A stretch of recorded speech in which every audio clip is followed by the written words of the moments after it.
I'm excited to share 3 mind-numbing thoughts that are stopping your progress with health goals. Then I'll show you a simple adjustment to improve those numbing thoughts and change them into power statements that will propel you forward in your health goals.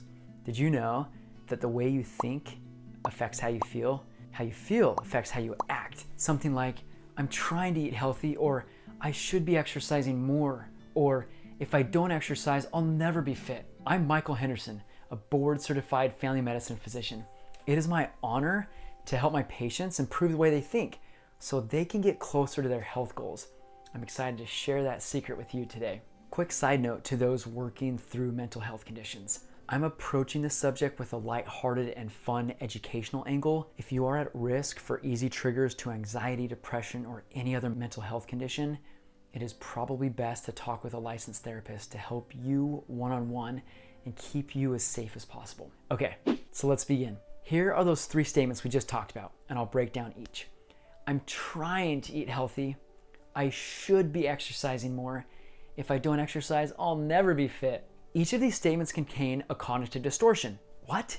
Cognitium disordinariums? It sounds like a Harry Potter curse. My patients have the same look on their face. Don't worry, I'll break it down. Cognitive is something involving consciousness, thinking, or reasoning. Distortion is changing something out of its true state. It's different from the original state. So an easy way to remember cognitive distortions is half-truths. Who wants to make decisions on half-truths? Who wants to be lied to? Usually, very little comes from that. It's tricky while talking about this. I'm doing my absolute best not to use a cognitive distortion. Just comment below if you catch me using any cognitive distortion today. 3 common distortions. I'm trying to eat healthy is using the cognitive distortion called filtering out the positive. What positives did they miss from that statement? Did they say how many times they chose a healthier food? Did they say anything about looking up more recipes than before? Did they say how they felt after eating healthier foods? There were no details.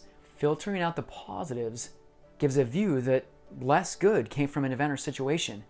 It also leaves out accomplishment and rewards that were experienced. Second distortion. I should be exercising more. They are using a should statement, cognitive distortion.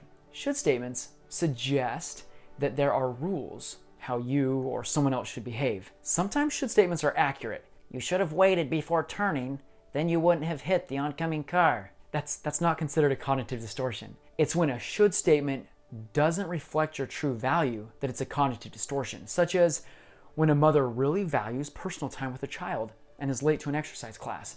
Her higher priority and value was on connecting with her child. If she then uses a should statement, she's saying she values exercise more than her child. That isn't true for her. Another angle of should statements is when a person has unrealistic expectation. Then it leads them to feel like they don't measure up. When should statements are directed towards yourself, it can worsen depression, anxiety, or shame. When should statements are directed towards others, we are more likely to feel annoyed or agitated. I do this all the time with my children. When should statements are towards the world, we can sometimes feel hopeless or even angry. This is cool talking about, isn't it? Does this open up your mind? Does it help talking about this? If you like what you hear, subscribe. I'd love to share more of my experiences with you. And if you subscribed, this video will reach more people and help them get healthier and happier too. The last cognitive distortion we'll talk about today is from the statement, if I don't exercise, I'll never be fit. This cognitive distortion is called fortune telling. Who knows the future? Like, seriously. Fortune telling is jumping to conclusions or predicting a negative outcome before it even happens. You're right. If you tell your son, you probably shouldn't punch the window or else you'll get cuts all over your hand, you're probably right, and that wouldn't be a distortion. It's when the should statement causes fear, anxiety, or depression. It's a distortion when it stops you from doing something that is part of your core values.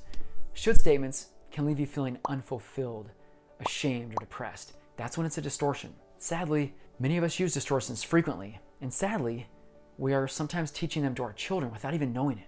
I got you. There are simple tweaks to turn cognitive distortions into power statements. Power statements leave us feeling better and more control and moving towards health. Watch this. It's called catch, dissect, and blast. All it takes is pen and paper or a note on your phone. I've even created an easy worksheet to walk you through this on my website. Just check it out below. Now, let's work through one together. When you're talking or even thinking, catch a cognitive distortion by the foot. Put it down on paper exactly as you said it. Now, Notice what kind of distortion you caught. You actually may notice a statement may even have 2 to 3 cognitive distortions in it.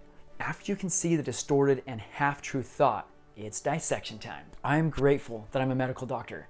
I've dissected all my life and learned so much. Hopefully you can enjoy dissecting too. Dissect the situation around the thought. Were there positives? Now be careful.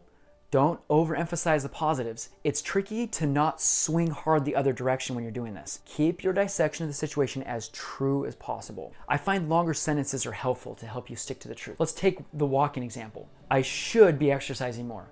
We caught the should statement, cognitive distortion. Dissecting the situation may include, I walked once during the first 2 weeks of my goal. I then doubled what I achieved and walked twice the next 2 weeks. See how it's longer, yet it includes more truth. On your paper or phone or my worksheet, write out at least 3 sentences that dissect the situation.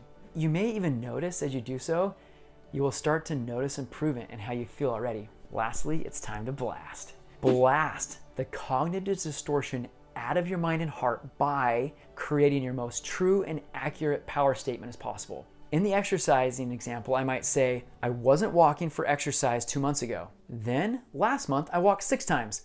I have improved how often I exercise. I am doing something I wasn't doing before. How's that? Can you see the more accurate and truthful statements? How would you feel after you said that? How does that look to you?